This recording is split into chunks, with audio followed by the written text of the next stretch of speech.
to introduce our final guest for our in-service. Coach Dr. Sollars has a few years of experience. He started his 7 years at Wenatchee Valley, where he won 3 NWAC titles, the first 3.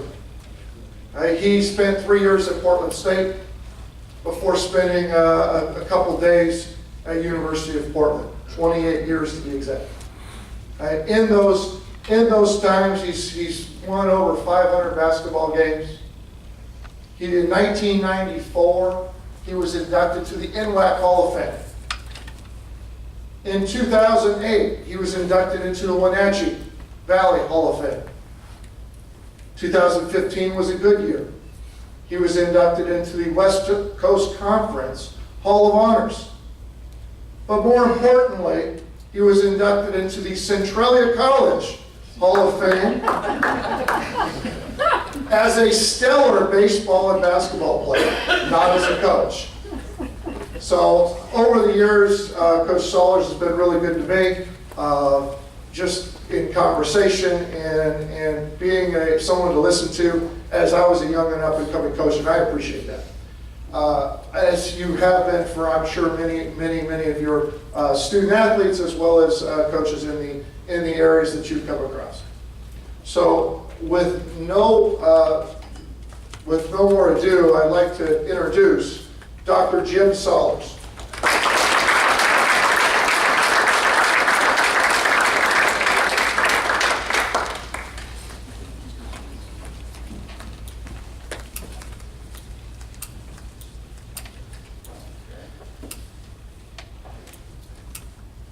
Can you hear me? Is everybody here? I've yelled at people long enough for so many years that don't really need a microphone. You know, in the last 3 weeks, I've been to 3 weddings.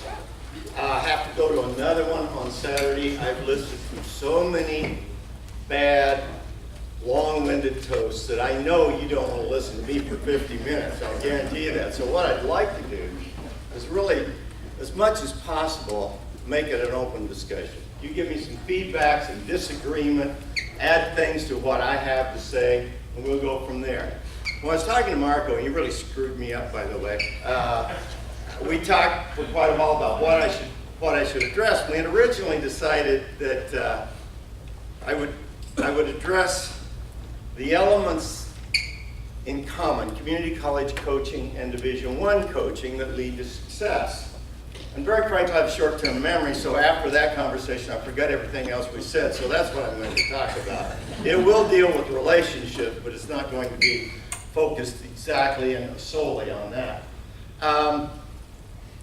In looking at, through the years of looking at the commonality between coaching really anywhere, but particularly college coaching, community college to Division I, I've really kind of broken them down into 3 major factors, many others, but 3 major factors. The first, without a doubt in my mind, is recruiting. The second, interestingly enough, particularly in Division I, but I think community college as well, is scheduling. And the third one, the third and last of the 3 most important, I think, is coaching. You take care of the first 2, the coaching becomes pretty simple, very frankly. I was always a much better coach when I recruited talented players and I had a good schedule. I was really smart in those days. The other days, not so much so. So what I'd like to do is start with recruiting, and you can interrupt me at any time if you want, but when we finish with the recruiting aspect of it, I'd like to stop and just talk with you about some of your ideas, questions you might have of me, so we break it up a little bit. With regard to recruiting, I think it's not just about convincing the best players to come to your school to play for you. It has as much to do with institutional resources and support as it does with good salesmanship and hard work. And I think we start with institutional and administrative support. Now, some of you can do about it, or most of you can do about it, but it is an important factor. And I hate to start with a negative, but I'll take, for example, because it directly relates to you and my relationship with you.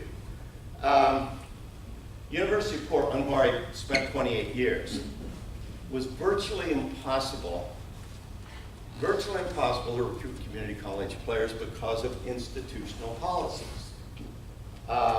Fortunately, in the last 3 years since I retired, they changed those policies to some degree. But I couldn't recruit them, but it wasn't even with an AA degree, because many times the university wouldn't accept enough of their credits so that they could be making the normal progress. And in addition to that, they said, well, you can't have a redshirt year. We want them to be able to graduate in 2 years. Unfortunately, if you're only giving them 10 out of every 15 credits that they bring in, they're not going to be able to graduate in 2 years. So that's a sort of a negative institutional aspect that you have to deal with. We had to deal with. I'm sure you have similar kind of things, and you can whittle away at them a bit, mainly through your athletic department, I think. But there are things to recognize, and try to get your institutions to recognize as well. Now, I think one of the things within the institution that we deal with most directly, and some of you, I assume, are athletic directors. Athletic directors and coaches need to be on the same page as far as goals are concerned. Most especially, I think athletic directors need to be on the same page with regard to their expectations and the resources that they have available to them and their coaches. If those expectations don't coincide, you've got a problem. Now, when I was first offered the job, or interviewed for the job at Wenatchee Valley College in 1976, the athletic director at that time was a fellow by the name of Don Schoening. First thing he asked me, and it was a job, full-time history job, plus coaching women's basketball. I'd been a high school boys basketball coach prior to that. His opening statement was, if I give you as much resources or more than anybody else, can you guarantee me a championship? I knew where the expectation was.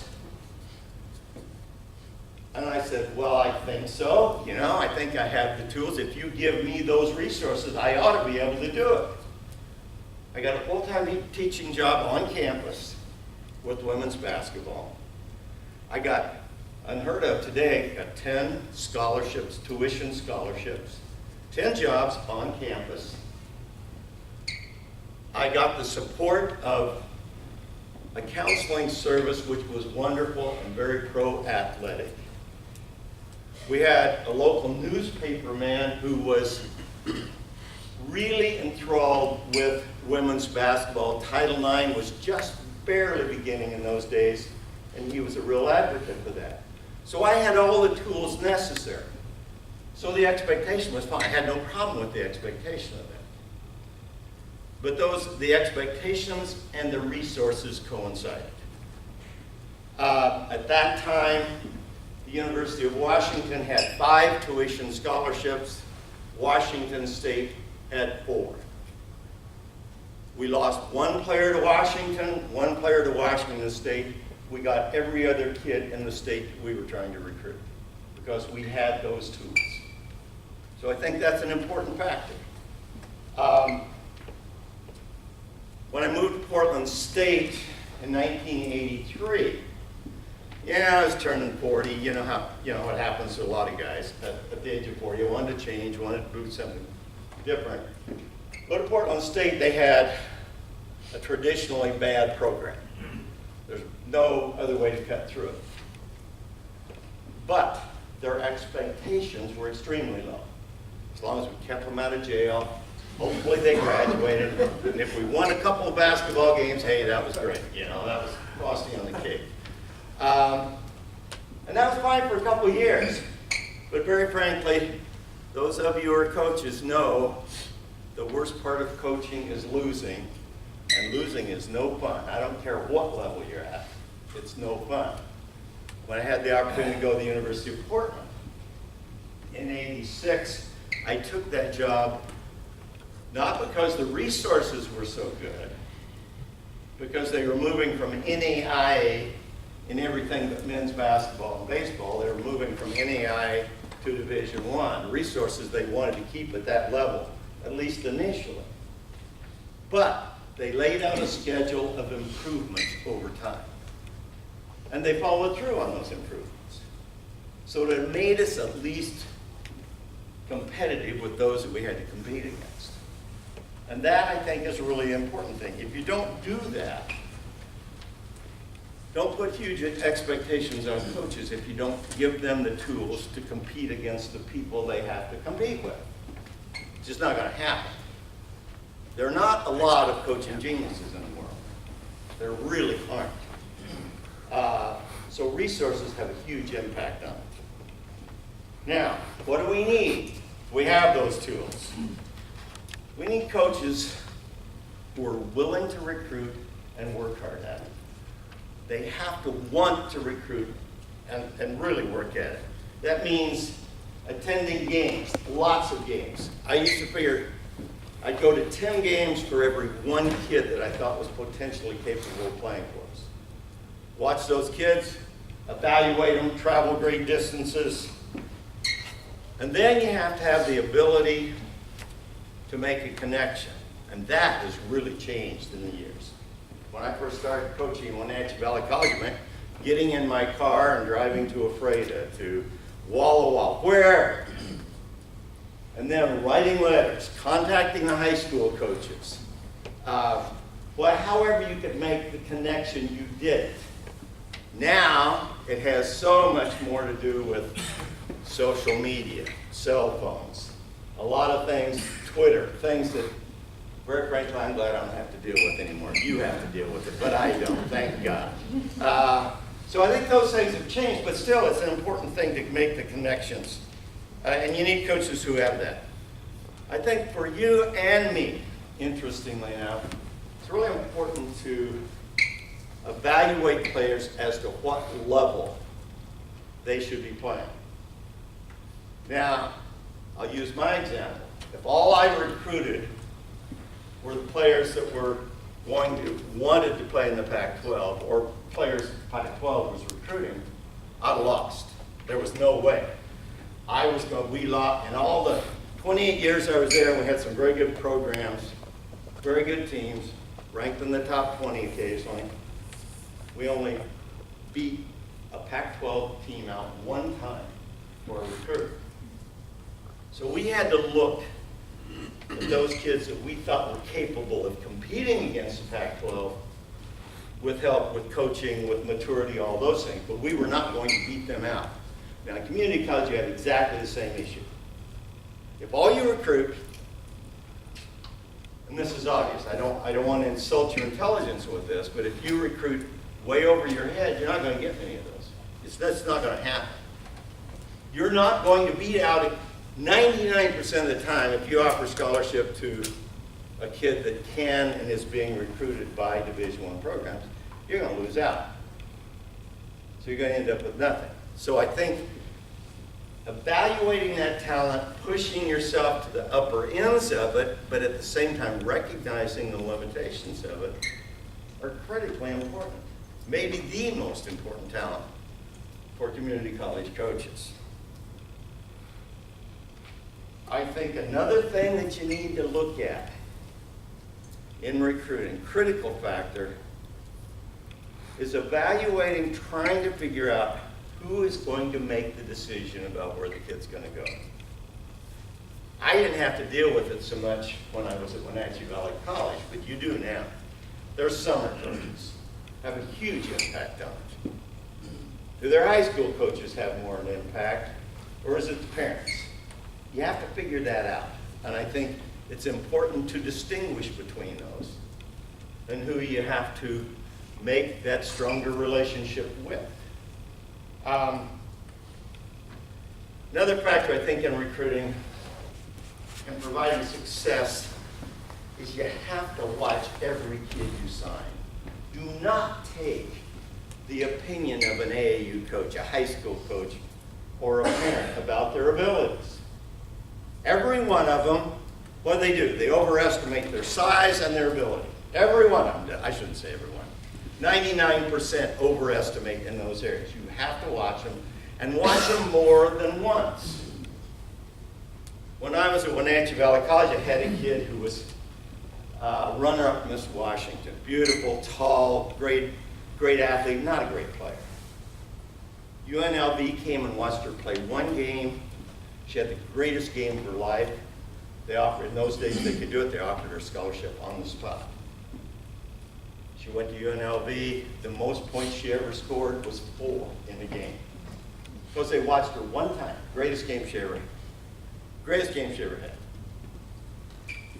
So you've got to see them play more than once. And with summer programs, you've got that opportunity much more so than we did back in the, I hate to say it, but back in the 70s when I was coaching at Wenatchee.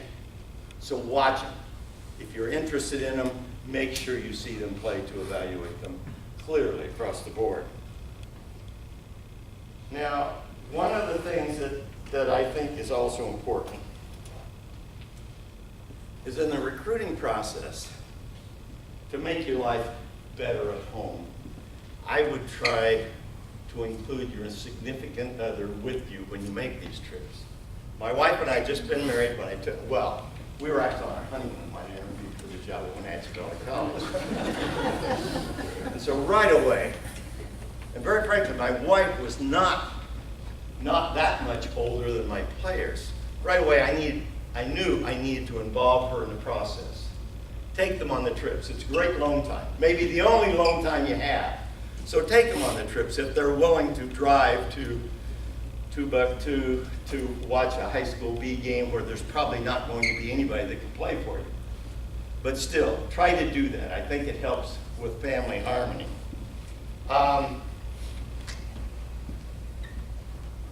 The last thing I'll talk about in terms of the coaches is act and dress professionally when you're going on a recruiting trip.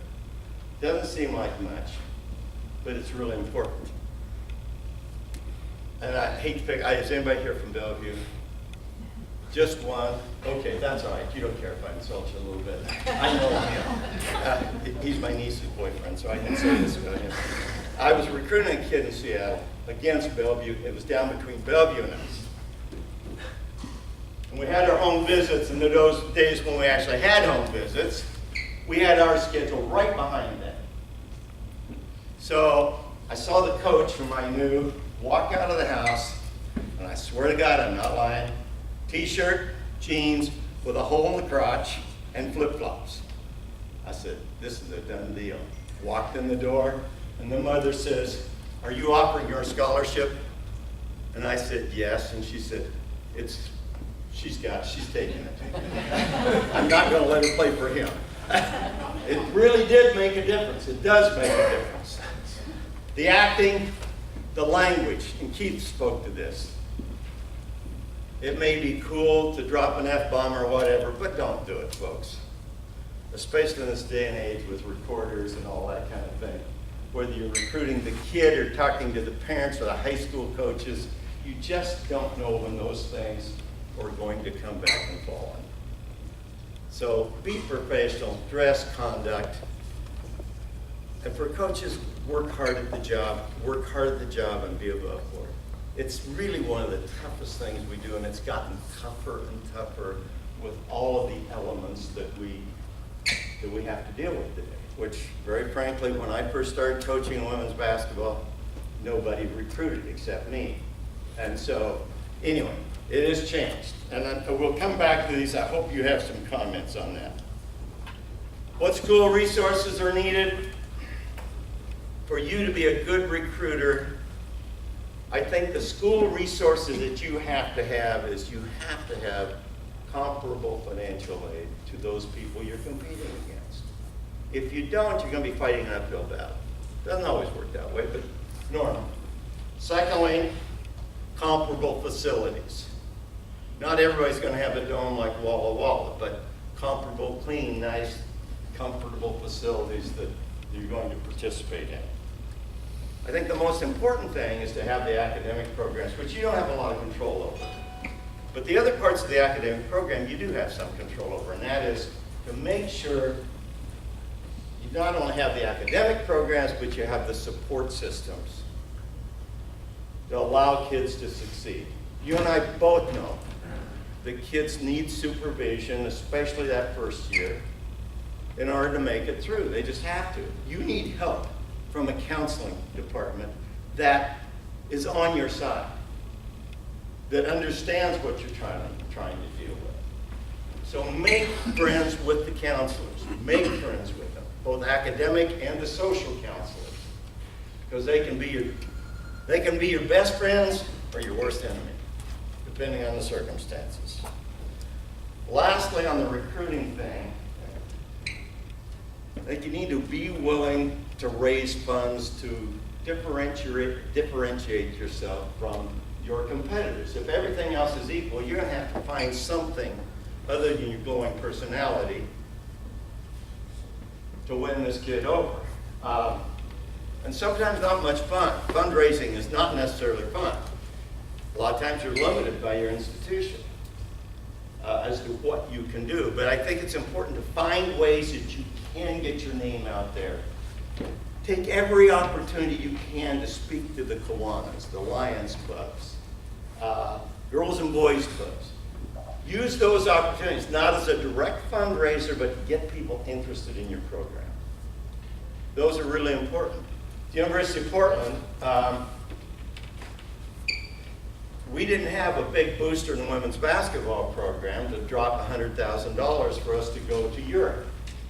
Wanted to go to Europe. It was going to be one of those things that helped us recruit, and we had some European kids. So as a team, most of the assistant coaches and I, we painted 14 houses. We took all of our camp monies, kids donated their camp salaries. We took whatever camp profits we had to put into that program. But we had to be creative. We had to figure out ways. Be a part of that. The more you can get out there, whatever your program is, the more you can be out in front of the public, the more people become interested. You'd be shocked at how many guys, 70-year-old guys, I go to a Kiwanis club, and they really are interested in figuring out a way of becoming involved. How can we be a part of it? Sounds like something good. So take those opportunities to do those things. Now I'm going to stop talking real quick. Talk to me. You tell me some of the things that are unique to your circumstance today. Anything. Chad, how's this different from, I'll start with you. In terms of recruiting, Yeah. well, I think things have changed over the years for sure. In just from 2000 going forward, I think there's more activity. I think people are more engaged in recruiting. Certainly, men's and women's basketball. I think AAU has risen over the last 15 years to be a bigger force. So now you really do have to identify who the main recruiter is, or who the main person of contact is, and who's full of it. Whether it's a parent, whether it's the AAU coach, whether it's the trainer, individual training. It's becoming country clubs. Sure. Where parents are now having each of their kids from 5th grade on have a trainer, and whenever something goes wrong, they look at their trainer and make sure that was that right, and so things are working against high school coaches at points. So you got to identify these things, and you got to figure out who the contact person is, and it is always about developing relationships. Yeah. Jeff, same with men's basketball. Yeah, I think it's changed a great deal. The competitiveness in recruiting is so intense. I mean, I'll call one guy and there's 30 other coaches in the NWAC talking to him, so it's just so competitive. And like in our world, we need to find people that really fit our school and our community, and kids that are going to be good players, but also good citizens, good students that are going to fit in. Our school can get a little chippy once in a while when you recruit somebody and things don't work out too well. Right. So, but it's just super competitive.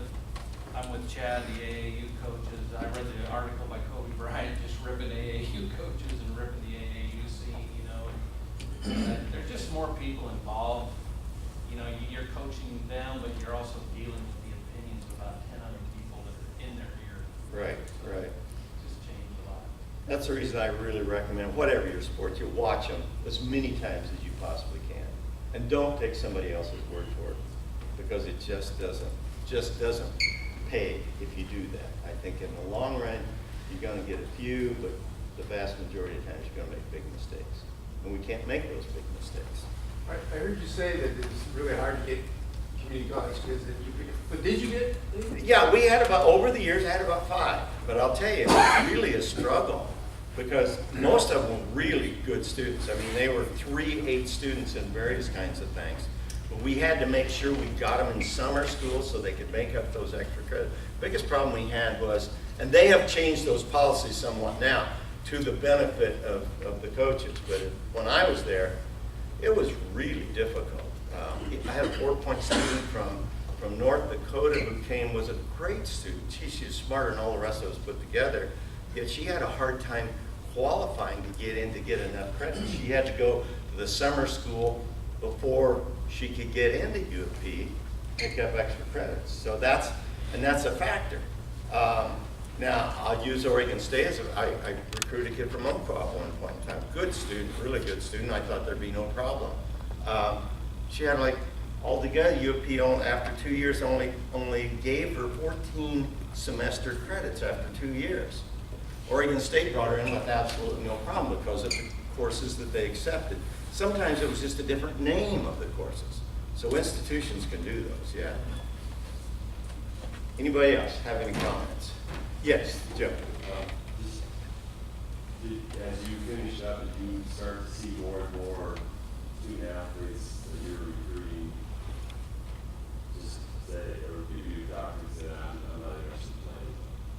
Oh yeah. More and more of that. Yeah, I think there were a lot of it, and I can understand that. I talked to a high school kid from the Portland area, very near where you coach, and her mom and dad brought her in, forced her to come in to talk with me on a campus visit, and privately she said to me, you know, I've played 110 basketball games for the last 4 years, per year. 110 basketball games per year for the last 4 years. I really don't want to play. What I thought was really honest on her part. But if I played 110 basketball games all the way through high school each year, I wouldn't want to play either, I don't think. I think that's a huge factor now, yeah. No, and a lot of that has to do with coaches sending them to, you know, they play in the fall league, they play during the year, they play in the spring league, and then they play in their AAU teams in the summer. And I've seen kids play 3 games a day in the summer. 15, 16-year-old kids are not made for that. I'm sorry. I mean, the extraordinary kid, the great athlete, knows where maybe, but I don't think the normal 15-year-old kid should be playing that many games. This is basketball specifically. But I'll give you an example. In baseball, it's not much different. When I was at Centralia, we played 30 baseball games. Right now, baseball plays 55.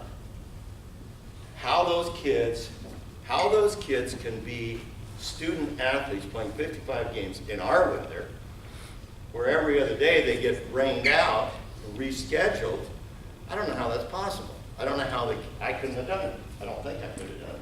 Because I want to be, I need to be a good student. Yes, anybody else? I'm not solving any problems for you. You're probably thinking, why is he telling us the obvious? But I think it's good to talk about it and deal with it and recognize, especially between administrators and coaches. I was an interim athletic director for 1 year. Swear to God, I'd never have anything to do with it again. So I'm really coming from a coach's point of view to a large degree, but I think this is important to talk about these issues and recognize our limitations, our strengths and limitations. Anybody else? Okay, let's go. Yes. Yesterday we had some conversations in our conference about offering LOIs and some ethical questions about offering more than space maybe you have available. Can you speak a little bit about your strategies and offering letter of intents with how many roster spots you have, knowing that you might lose that girl to a Pac-12 school, you'd really like to have her, but this is the backup, but I gotta offer, You know, How do you go with that? yeah, that's a really, I think that's one of the things that makes us feel a little sleazy at times as coaches in the recruiting process. Because sometimes we offer more than we really have available. About 10 years ago, I remember a guy from an unnamed school in the Big Sky, assistant coach, offered 22 kids full ride scholarships, had 3 openings. Had 3 openings, they offered 22 scholarships. Knowing they'd lose some, there'd be some attrition, and they pulled a really weird little game. If they chose not to bring the kid in, they'd say, well, your grades aren't good enough to get in. There's some really sleazy parts to the coaching thing, and this is the recruiting thing, I should say, which is a difficult one. I would recommend, that's where I think it's really important to do a good job of evaluating kids to see if they're the kind of kids you want, the kind of kids who are willing to play for you, if they fit into your community, and so that you've got a decent chance before you make that offer, that commitment. Because there's nothing worse than making a commitment than reneging on it. Does that answer your question? Yeah. I wish I had an answer for it, but I know, well, I'll even use a name. Somebody holds me accountable to it. Tim Floyd, when he was head coach at University of Idaho, offered more scholarships than he would have had in 15 years. Most of them kids in the South, from Texas, junior college kids from Texas through Florida. Spent the year looking at them, deciding which ones he wanted. The rest of them couldn't get into school miraculously. So I mean, he can buy and sell you and me 10 times over, so he's made a success of it, but it's not the kind of thing I think we want to do. Those were verbal though, right? Oh yeah, I'm sure they were verbals, yeah. Well, no, actually, they were not verbals. Verbal didn't count, they actually had, but even a letter of intent is contingent upon getting into school. So it's not just a verbal, hell, verbals are, you know, they change.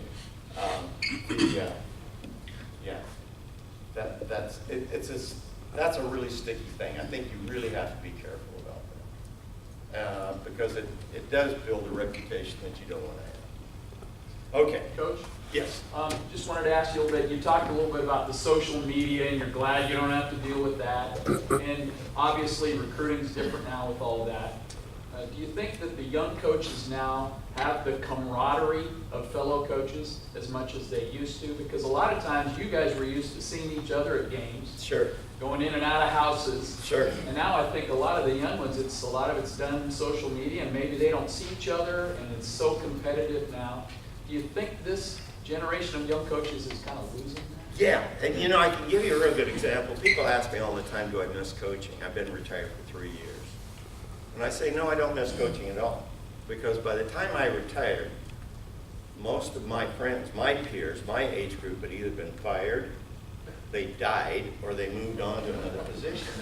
Everybody was 30 and 40 years younger than me. I didn't quit until I was 71.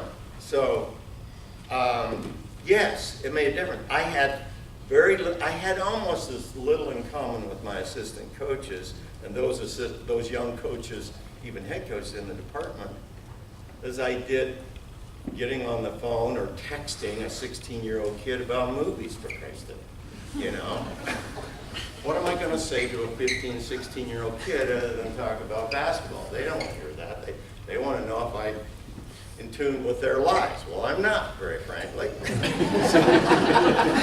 But it was almost true, as I said, with a lot of the younger coaches. It's not that much different. Used to be, Kelly Graves, who's the head coach at Oregon now, he was my assistant for 5 years, and he was my friend. We'd go out and celebrate. He was Mormon, so he didn't drink, but I did. After games, we always went out and had something to drink, talk, shoot the breeze.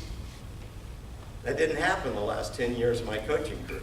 And nothing against my assistant coaches, it changed, yeah, that's changed. And very frankly, I don't keep cell phones with me, just for that very reason. You have to, I know that. Part of that's changed too, Jim, when camps really changed. Oh, yeah. So when we worked together, there were 7 Division I coaches in Vernonia. Yeah. And you all work camp together and you meet Sure. each other, and so you're ethically, it's a lot more difficult to act the wrong way because you knew everybody. Sure, that's true.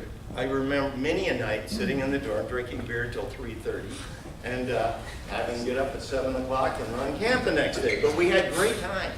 Some of the best stories I've ever heard in my life were when guys were just a little bit juiced. But I think that's true. I think we've lost it.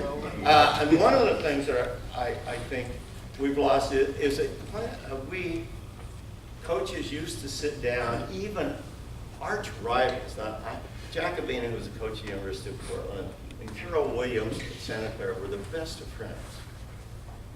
They hated each other on the court, but they were great friends. And the best coaching experience I ever had was sitting at pizza parlors with those two, drinking beer, eating pizza, and listening to them talk about things, going back and forth. That, I think, we miss some.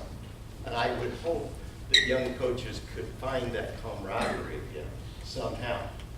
I would hope so. One more question for you. You stayed in the classroom for a long time. How important do you think that was for having that break, and then also you keeping in touch with how to teach young? You know, I think it was important. I taught at the University. I was in the history department at, okay, what do we got, 5 minutes? Well, we're not going to have to go over the other stuff, so that's good. Yeah, it made a big difference. It made a big difference. I think I taught in the history department for the first 12 years I was there. And it was difficult because I had to, 2 days a week, I had to lecture, and a lot of times that was difficult to schedule around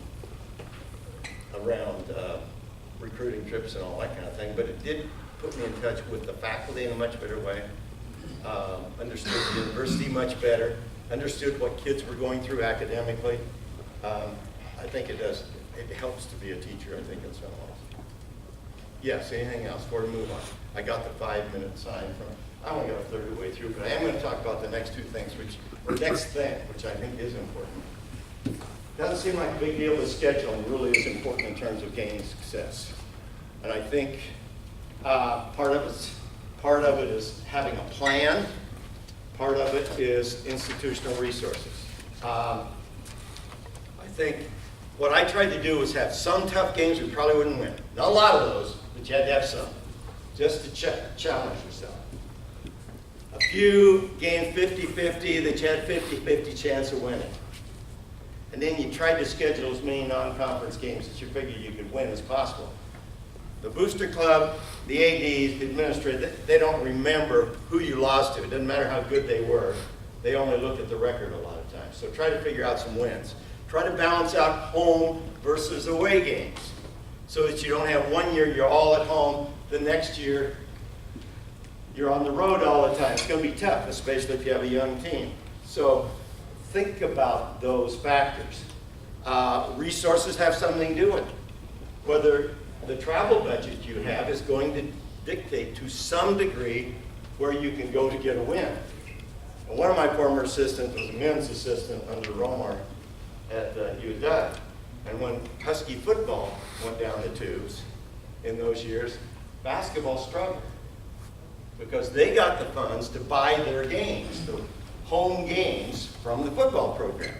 When football didn't make money, basketball had to do home and home games with teams that weren't in the past going to ask for a home and home. So those things are a factor.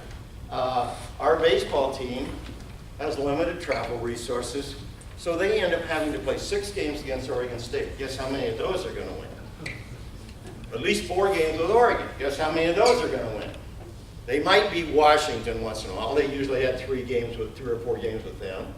Might beat Washington State, but not very often. So I think you have to calculate, you have to be smart. And the one thing I will tell you is do not pass scheduling off to your assistant. That's the dumbest thing I've ever heard.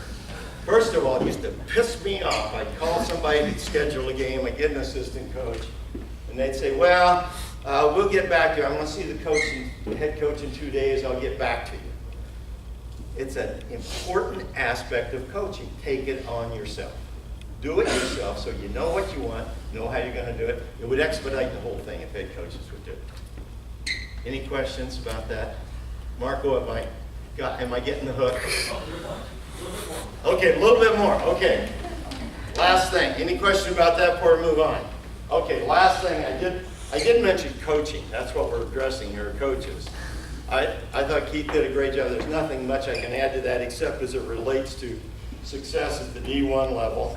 And I think what coaches, the X's and O's, I'll be honest with you, go to the library, look at the videos. Very little has been invented in the last 40 years. Really, very little has been invented. You can tweak things, but Carol Williams invented the flex 30 years ago. Just all these things have been invented. Just look at what is available. Look at what fits your talent, fits your circumstances. And if you can recruit to your style of play, great. Very frankly, most of us couldn't. We had to get the best players we could and adjust accordingly.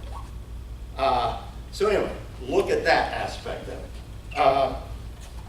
And remember, Keith mentioned this, it's not how much you know in your head, it's how well you can teach it to your kids, how much they learn and can apply to their game. Keep the rules simple, keep team rules simple. Alcohol and drugs, find out what the school policy is, try to come somewhere in the same bounds that they are. You have to tweak it to some degree. We had a rule on the road, caught anybody drinking, they were gone, pure and simple. And the university actually supported us. At home it's a different deal. University of Portland, you could have, if you're 21 years of age in the dorm, you could have 23 bottles of beer in your room. Not 24, not a case.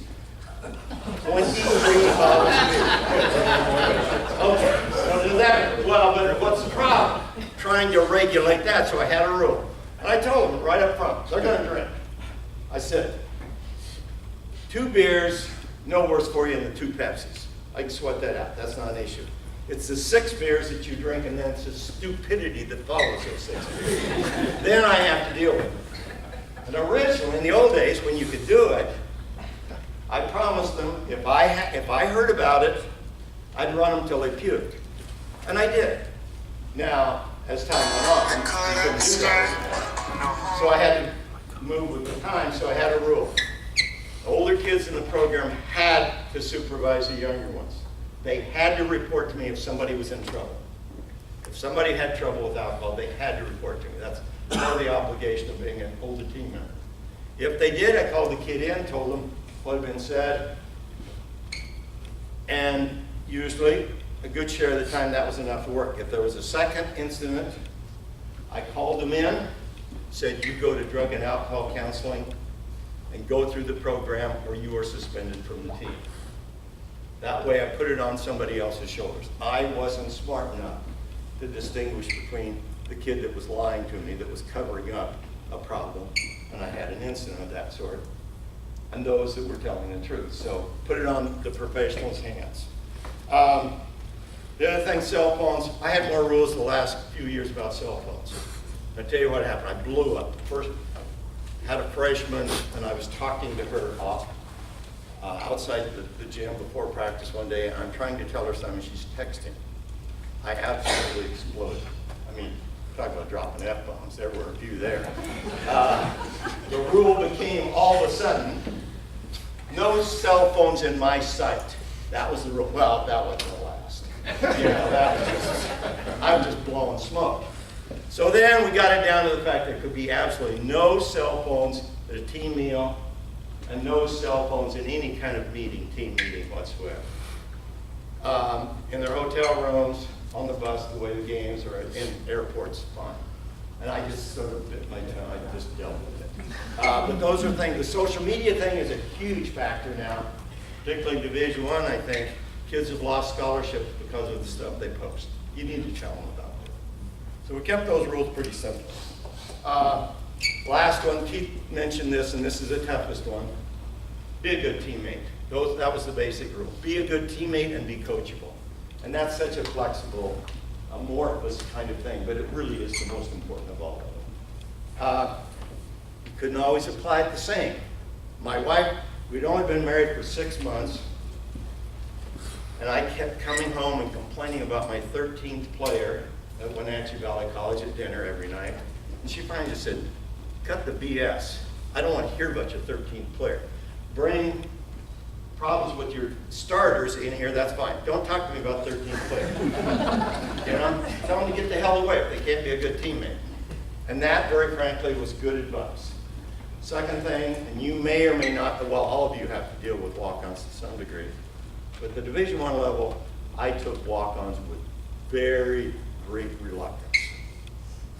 And if I did, I was incredibly specific about what their role was and what it had to be, or they had to leave.